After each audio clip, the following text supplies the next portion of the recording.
जो यूज हुआ ना, आपने ये वर्ड कभी पहले सुना? ट्रैंक्विल। मैं याद दिलाता हूँ, अगर कोई डिप्रेशन का मरीज होता है तो डॉक्टर्स उसे सुकून आवर्द अद्वियात देते हैं, तो हम कहते हैं भाई इसको डॉक्टर ने ट्रैंक्विलाइजर्स दिए हैं।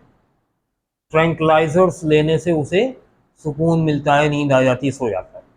तो ट्रैंक्विल का मतलब होता है पीसफुल, काम, पुरसुकून, ठीक है। और ट्रैंक्विलाइजर का मतलब है सुकून बख्श, ठीक है ना।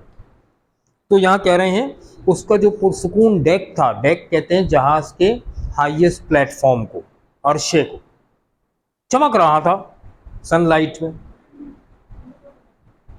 तो कहाँ गया था ये जहाज, कहाँ से आ गया था, ये हैरत की बात। इतना ही हैरान वो शख्स हुआ होगा जो हमारे शहर को देखेगा, क्योंकि उसे नजर कुछ नहीं आ रही आफत, लेकिन फिर भी लोग भाग रहे हैं। अब देखो इस वाकये के बारे में, यानी जब डैम टूटा और अफवाह फैली, ऑथर ने, जेम्स ग्रूव थर्बर ने अपने कुछ जानने वालों से भी खत किताबत के जरिए, कॉरेस्पॉन्डेंस के जरिए, खत किताबत, खतो किताबत नहीं होता, खत किताबत होता, इसमें हम ज़बरदस्ती वाव लगा देते हैं, सही मुरक्कब है खत किताबत।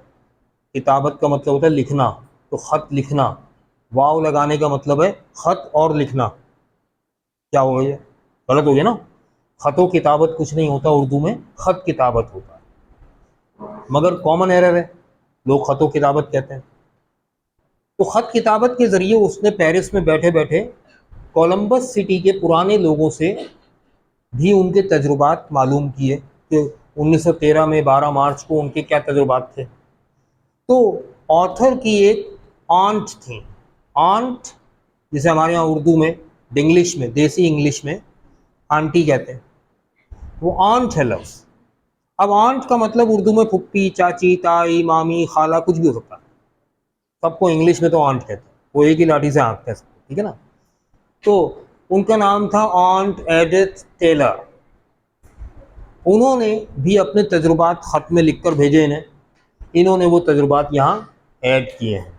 वो कह रहे हैं an aunt of my, aunt Edith Taylor, मेरी एक ऑन्ट है जिनका नाम है एडिथ टेलर,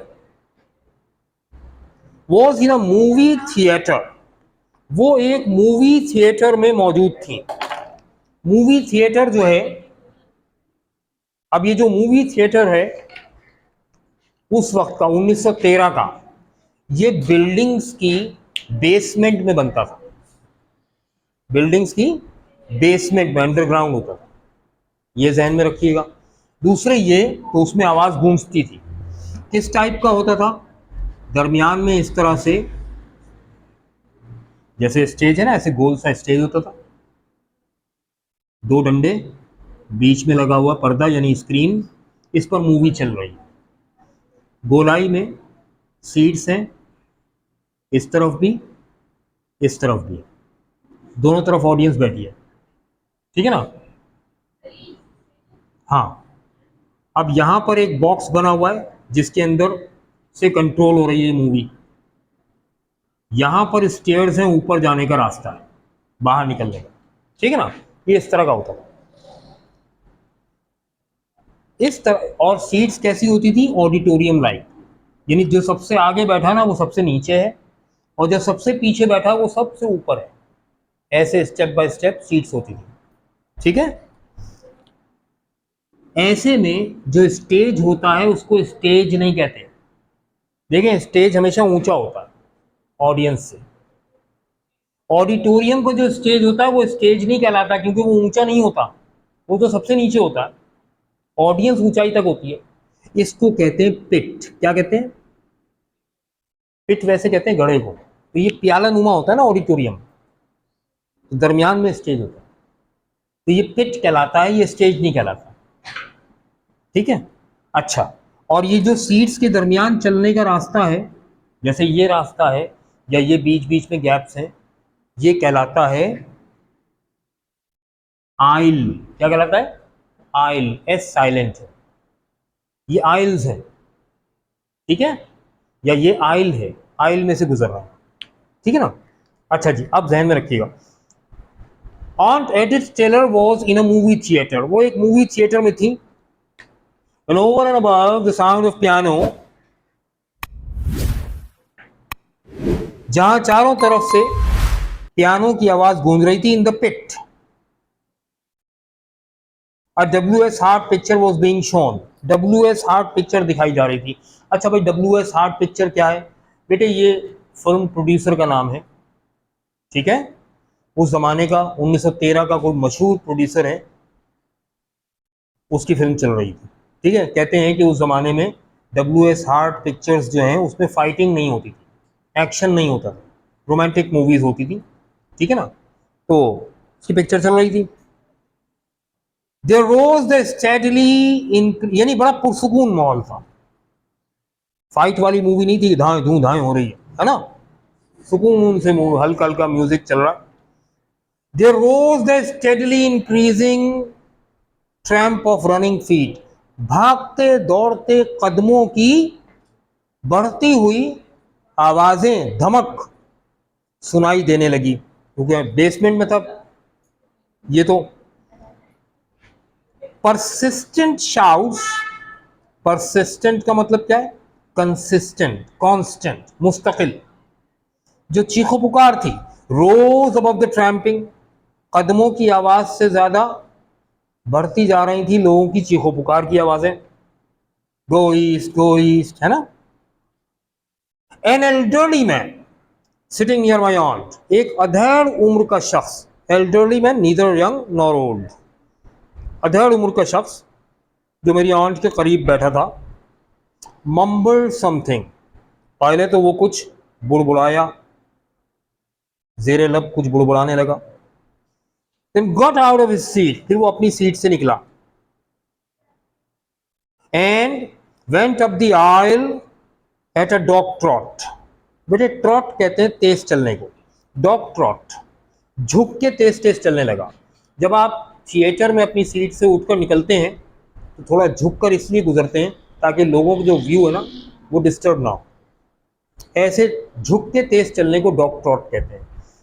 तो वो तेज तेज निकला आइल में, ऊपर की जानिब. दिस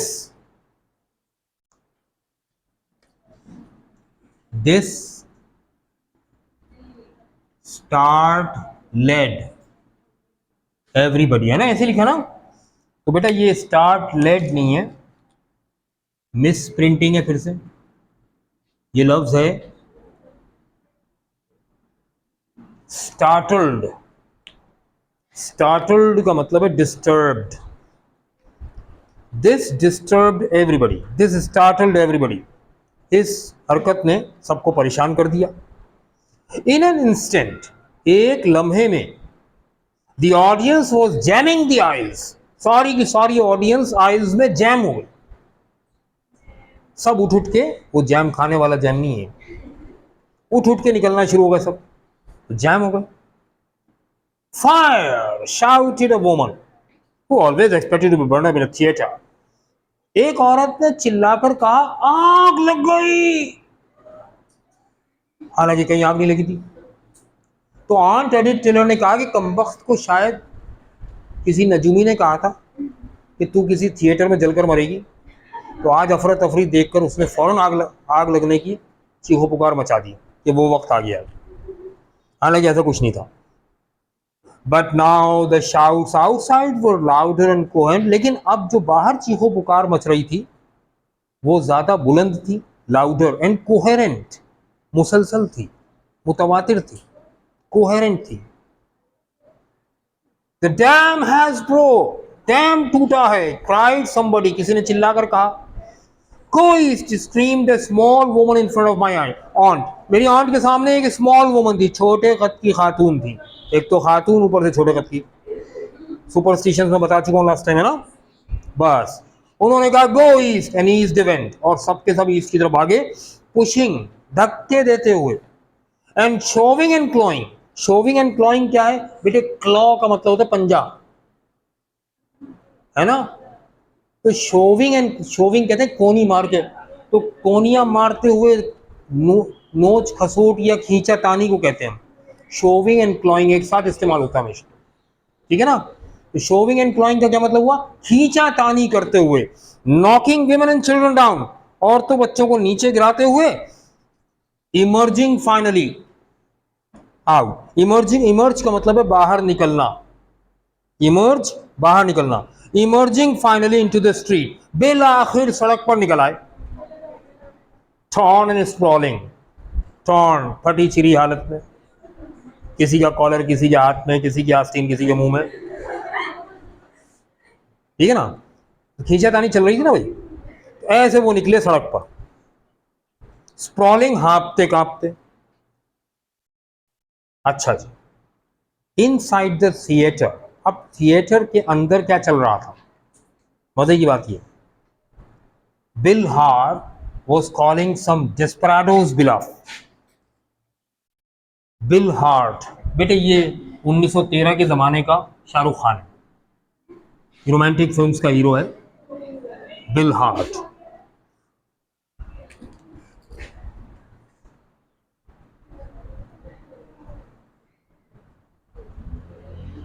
डेस्पराडोज ब्लफ, ये क्या बना है भाई, सुने, डेस्पराडो का क्या मतलब है,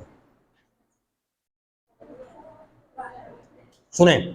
अच्छा, ब्लफ का क्या मतलब,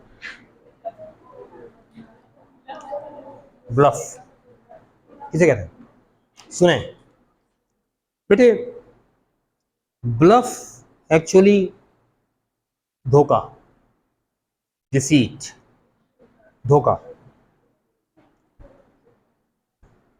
लेकिन ऐसा धोखा जो पता ना चले, जैसे समंदर में छुपी हुई चट्टानें, अब कोई जहाज गुजरेगा तबाह हो जाएगा, लोगों को पता ही चलेगा कैसे तबाह हुआ, तो समंदर की गहराई में चट्टानें थी, उनसे टकरा के तबाह हुआ, वो नजर नहीं आती, उनको भी ब्लफ कहते हैं, ठीक है। इसी तरह से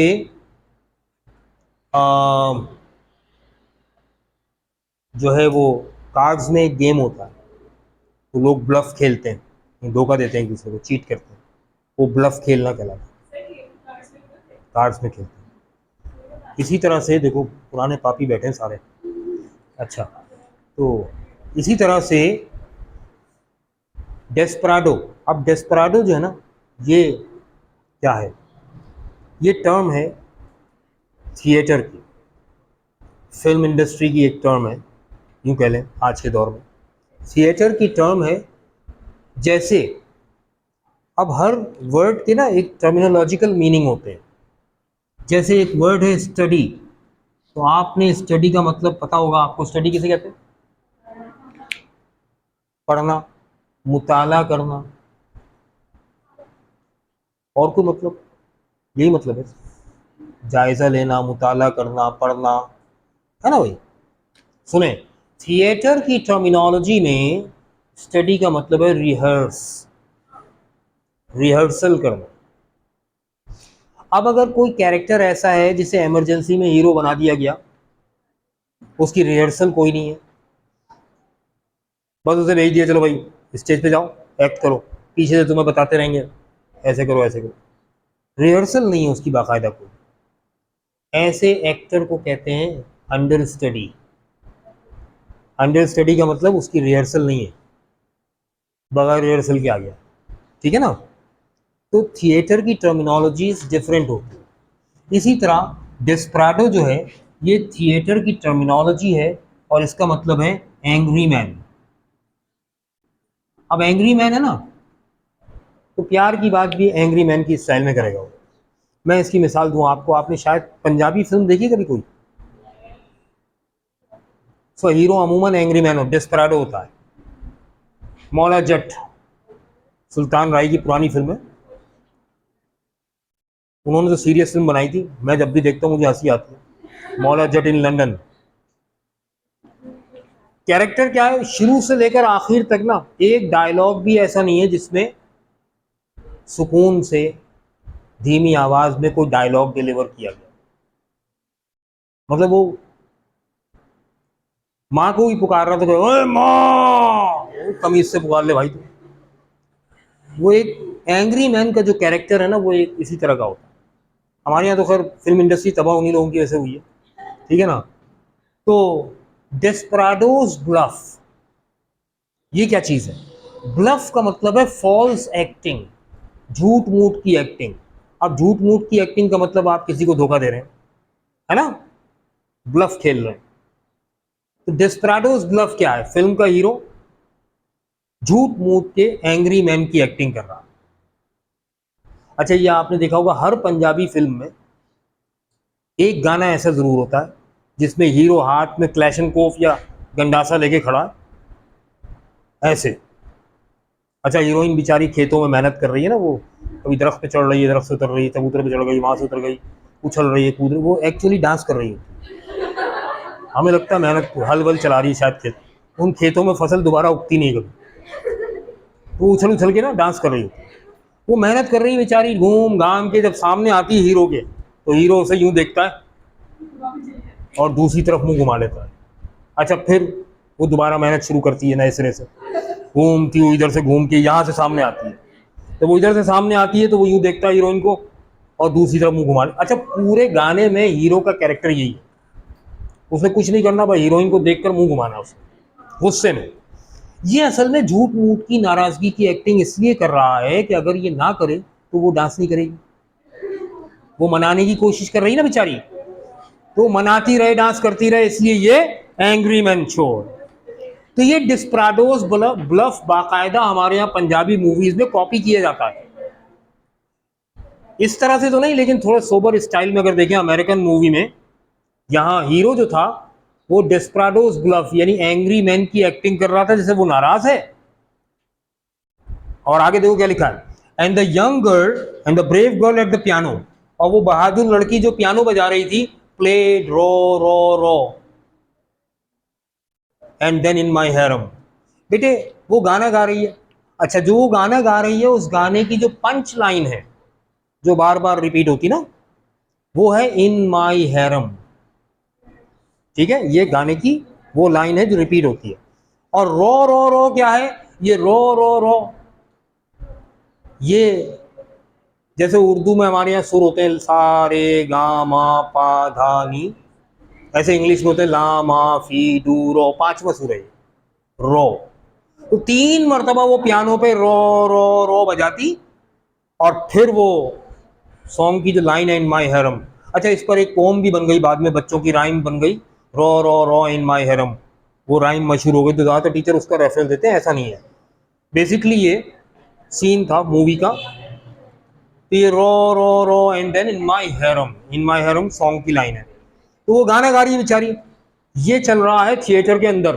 वैसे ये लाइन मार्क कर लें, ये जो सेंटेंस मैंने ट्रांसलेट किया है, इनसाइड द थिएटर से लेकर और इन माई हैरम तक, ये मार्क कर लें। ये इतने चैंपियन लोग पढ़ा रहे हैं कोचिंग सेंटर्स में इंग्लिश, ये किसी से पूछ लीजिएगा, वो क्या क्या इसकी तशरीहात करेंगे, आपको हैरत हो। समझे ना, बड़े बड़े चैंपियन पढ़े माशाल्लाह, ठीक है ना। बल्कि यूट्यूब पर भी मैं देखता हूँ एक चैंपियन साहब हैं, वो ये वाला सेंटेंस खा जाते हैं, बस ऐसे ही यूँ घुमा फिरा के उन्होंने पढ़ा, आगे निकल गया। इस चैप्टर में कुछ सेंटेंसेस ऐसे हैं जो आपके लिए बड़े काम के हैं, मार्क कर लो। और जिस इंग्लिश के टीचर को आजमाना हो उसके सामने ले आकर रख दो, कहना भाई ये समझा दो ये क्या लिखा है, लग पता जाएगा कितने पानी में। सिर्फ वही समझाएगा आपको जो खुद एमए इंग्लिश होगा, लिटरेचर वाला बंदा होगा तो समझाएगा आप, अदरवाइज उल्टी सीधी आंकता रहेगा बच्चों को सेटिस्फाइड करने के लिए बस। बेटे एक्चुअली ये है, वो कह रहा है इनसाइड द थिएटर, थिएटर के अंदर क्या चल रहा था, Bill Hart was calling some desperado's bluff. Bill Hart जो था ना, वो एक्टिंग कर रहा था फॉल्स एक्टिंग एंग्री मैन की। And the brave girl at piano played row row row then in my harem, और जो ब्रेव गर्ल थी पियानो बजा रही थी, वो रो रो रो बजाती थी और फिर गाती थी इन माय हैरम, सॉन्ग गा रही थी, अंदर ये चल रहा था। ये क्यों नहीं भागे, ये दोनों क्यों नहीं भागे? भाई डैम टूटा है, पूरा थिएटर खाली हो गया, सब सड़क पे आ गए, ये दोनों क्यों नहीं भागे? तो ये दोनों स्क्रीन पर थे, कहां से भागते? यानी राइटर ने ये बताने के लिए कि अंदर कोई बंदा बशर नहीं बचा था, यहां ये मिसाल दी है कि अगर कोई अंदर बचा था तो ये दो थे, और ये दो भी इसलिए बचे थे कि ये स्क्रीन पर थे, वरना ये भी निकल के भाग जाते। आई बात समझ में? ठीक। आउटसाइड, बाहर क्या हो रहा था? मैन वर स्ट्रीमिंग, स्ट्रीमिंग का मतलब यहां रनिंग है। Men were streaming across the state house yard, लोग state house yard, state house yard is the area, उसमें अक्रॉस का मतलब एक जगह से दूसरी जगह, लोग भागे चले जा रहे थे। Others were climbing the trees, कुछ लोग दरख्तों पर चढ़ चढ़ कर बैठ गए थे। अ वुमन, एक खातून ने तो चमत्कार कर दिया। Manage to get um on to these are my jewels statues. भाई हुआ क्या? These are my jewels statue, ये कौन सा स्टैचू है? ये स्टैचू का नाम है, ठीक है। और ये एक नहीं है, अमेरिका में कई है। अमेरिकन सिविल वॉर जो 1861 से लेकर 1864 तक हुई, अब्राहम लिंकन उस वक्त प्रेसिडेंट था, मैंने इसका बैकग्राउंड बताया था आपको। अमेरिकन सिविल वॉर जितवाने वाला कैरेक्टर था, जो जनरल था, वो था जनरल ग्रांट यूलिजे। क्या नाम था उसका? ग्रांट यूलिजे। दूसरा, उस वक्त अब्राहम लिंकन का जो सेक्रेटरी ऑफ द स्टेट था, जो मुखालिफ पार्टी का था, और अब्राहम लिंकन के मुकाबले में इलेक्शन में खड़ा हुआ था सदारत के लिए, लेकिन हार गया था, तो वो सेक्रेटरी ऑफ द स्टेट बनता है, फॉरेन, जिसे हम फॉरेन मिनिस्टर कहते हैं। वो था स्टैंटन। वो अब्राहम लिंकन की मुखालिफ पार्टी का होने के बावजूद मुल्क के मफाद में अब्राहम लिंकन का साथ दिया उसने, वो भी हीरो बन गया। इसी तरह शेरिडन एंड शर्मन, शर्मन एक हिंदू सोल्जर था जो अमेरिकन आर्मी में था, और उसने अपनी जान का नजराना पेश किया था अमेरिका की आर्मी के लिए लड़ते हुए। उसका पूरा वाकया है, तो कभी वक्त मिले सुनाएंगे। वो भी हीरो बन गया अमेरिकन सिविल वॉर का। तो जब अमेरिकन सिविल वॉर ख़त्म हो गई और स्लेव ट्रेड का खात्मा हो गया और अमेरिका आज़ाद हो गया स्लेव ट्रेड से, ख़ासतौर से साउथ अमेरिका, तो फिर इन हीरोज़ के, ग्रांट के, शर्मन के, शेरिडन के या स्टैंटन के, ब्रोंज के बने हुए, कांसी एक मेटल है, उसके बने हुए स्टैच्यूज चौराहों पे सजाए गए थे। उस वक्त एक अमेरिकन पोएट था जिसका नाम था वेचल लिंडसे। ये बड़ा मशहूर अमेरिकन पोएट था जिसका नाम था वेचल लिंडसे। इसकी बड़ी मशहूर नज़म है the golden wells of California. उसी शायर ने एक नज़म लिखी थी, इसका उन्वान था दीज आर माई ज्वेल्स। और उस नज़म का थीम ये था कि ये जो मुजस्समे सजाए हैं तुमने ग्रेट हीरोज के, ये मुजस्समे नहीं है। अमेरिका की सरजमीन कहती है कि ये मेरा जेवर है, ये मेरी सजावट है, इनकी वजह से मैं आज़ाद हूँ। समझे ना आप? तो उन स्टैच्यूज का नाम पड़ गया these are my jewels statue, बाकायदा, राइट। एक खातून ने चमत्कार ये किया कि एक चौराहे पर these are my jewels statue लगा हुआ, वो उसके ऊपर चढ़ के बैठ गई। Get up on to these are my jewel statue whose bronze figures of Sherman, Stanton, Grant and Sheridan। अब ब्रोंज की बनी हुई जो फिगर्स थी, शर्मन, शेरिडन, ग्रांट, स्टैंटन, ये हीरोज थे। Watched with cold unconcern, cold unconcern का मतलब होता है ला ताल्लुकी की निगाह से, जो बेताल्लुकी, ला ताल्लुकी की निगाह से सिर्फ देख सकते थे द गोइंग, हालात को, द गोइंग का मतलब है हैपनिंग को, to pieces of the capital city, capital city यानी कोलंबस सिटी के मुख्तलिफ इलाकों में जो हालात थे उनको वो मुजस्समे सिर्फ ला ताल्लुकी की निगाह से, बेजान आंखों से देख सकते थे। वो बेचारे मुजस्समे तो ये भी नहीं कह सकते थे आंटी एक्सक्यूज मी, उनको भी नहीं छोड़ा लोगों ने, खातून उनके ऊपर भी चढ़ के बैठ गए। आई बात समझ में? खैर, अगले पैराग्राफ की स्टार्टिंग देखिएगा। अगले पैराग्राफ की खास बात है कि ये पैराग्राफ इन्वर्टेड कॉमास में, कोटेशन मार्क्स में लिखा है। जरा गौर से देखो, है ना? कोटेशन मार्क्स में क्यों है? क्योंकि ऑन्ट एडिथ टेलर ने अपने तजुर्बात जो लिखकर भेजे थे इनको, इन्होंने ऑन्ट एडिथ टेलर के अल्फाज ही एज इट इज़ यहाँ शामिल कर दिए। खुद बयान नहीं किया, ऑन्ट की ही जुबान में बयान किया, तो डायरेक्ट स्पीच हो गई ना, कोटेशन हो गई, कोटेशन मार्क्स में आएगी। अब आई का मतलब राइटर नहीं होगा, अब आई का मतलब क्या होगा, ऑन्ट एडिट्स टेलर। अब ये जुमला जरा गौर से देखिएगा, मैं बोर्ड पे लिख रहा हूं, ये भी एक ऐसा जुमला है जिसे समझाना आसान नहीं है, बड़ा चैलेंजिंग सेंटेंस है। देखिएगा, आई ran south to State street, हाँ जी, ठीक है। फिर लिखा है ईस्ट ऑन स्टेट, स्टेट का एस कैपिटल है, टू थर्ड का जो टी कैपिटल है, ये वाला टी स्मॉल कर लें अपने हाथ से, मिस प्रिंटिंग है, ये वाला टी मिस प्रिंटिंग है, टू थर्ड साउथ ऑन, अब जो टी है वो कैपिटल है थर्ड का, थर्ड टू टाउन,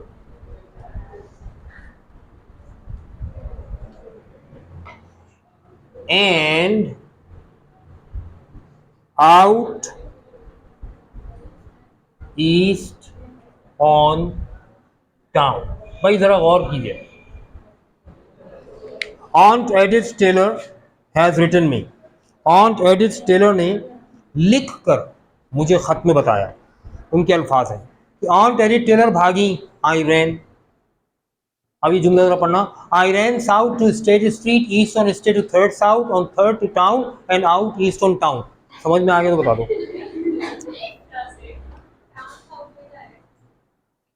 बेटे। इंग्लिश में ना रास्ता समझाना, रास्ता बताना एक अलग आर्ट है, हर लैंग्वेज में मुख्तलिफ तरीका होता है रास्ता बताने का। यानी कोई अंग्रेज होगा ना गोरा, आपसे कभी रास्ता नहीं पूछेगा,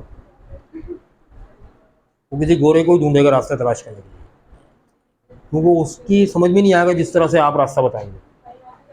अच्छा, आप किसी इंग्लैंड में किसी गोरे से रास्ता पूछ लें, वो जो समझाएगा आपकी समझ में नहीं आएगा कि इसने क्या रास्ता समझाया, क्योंकि रास्ता इंग्लिश में बताना अलग चीज़ है, ठीक है ना। टाइम और रास्ता, ये दो चीज़ें हर लैंग्वेज में बताने का मुख्तलिफ तरीका होता है। तो इंग्लिश में तरीका क्या होता है, ये रास्ता बताया। Aunt edit Taylor high street पर वाक़ एक मूवी थिएटर में थी, अब वहाँ से वो कहाँ भागी, I ran south to State Street, east on State to third south, on Third to town and out east on Town. Town Town Town हो रहा है, ये हो क्या रहा है, सुनिएगा। ये अच्छे अच्छे चैंपियन जो है ना अटक जाते हैं सेंटेंस पे, गौर से देखिएगा बेटा। स्टेट स्ट्रीट सड़क का नाम है, ठीक है, इसीलिए कैपिटल से। अच्छा, ये वाला थर्ड का टी मैंने कहा स्मॉल कर ले, ये मिस प्रिंटिंग है, ओरिजिनल बुक में ये स्मॉल से है, लोगों को ये भी नहीं पता होता। अब सुने, ये वाला थर्ड जो है कैपिटल से, क्योंकि ये थर्ड जो है ना, ये यहाँ पर एक वर्ड का अगर इजाफा कर ले तो ये स्ट्रीट का नाम है, प्रॉपर नाउन है, इसीलिए कैपिटल से। ये स्ट्रीट का नाम नहीं है, इसीलिए देखो यहाँ स्टेट लिखा ना, यहाँ भी वर्ड का इजाफा होगा, स्ट्रीट, स्टेट स्ट्रीट, स्ट्रीट का वर्ड रिपीट नहीं किया उसने, क्योंकि अब अंडरस्टूड है जहां जहां कैपिटल से आएगा। टाउन स्ट्रीट, टाउन स्ट्रीट की बात हो रही है, अब याद आया। Had grandfather not come to at the corner of Parsons Avenue and Town Street, ये वही टाउन स्ट्रीट है, ठीक है, जहां ग्रैंडफादर को होश आया था, और यहां भी स्ट्रीट का वर्ड ऐड होगा। अब पढ़ो, अब सुनो भाई, आई रैन साउथ, मैं साउथ की जानिब भागी, टू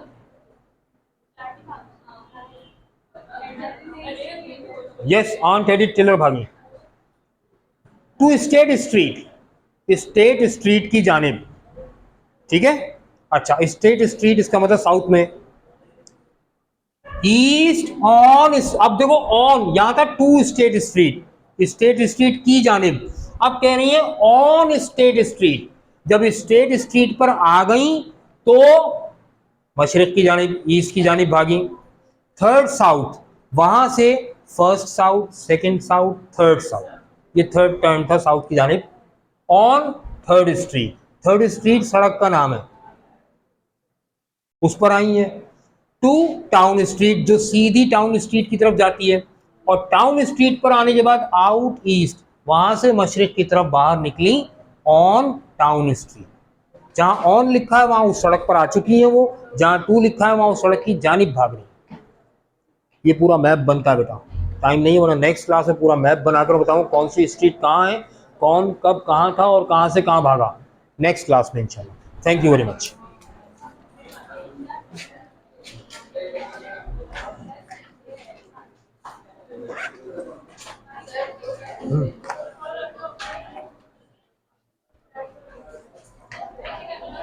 ये लो।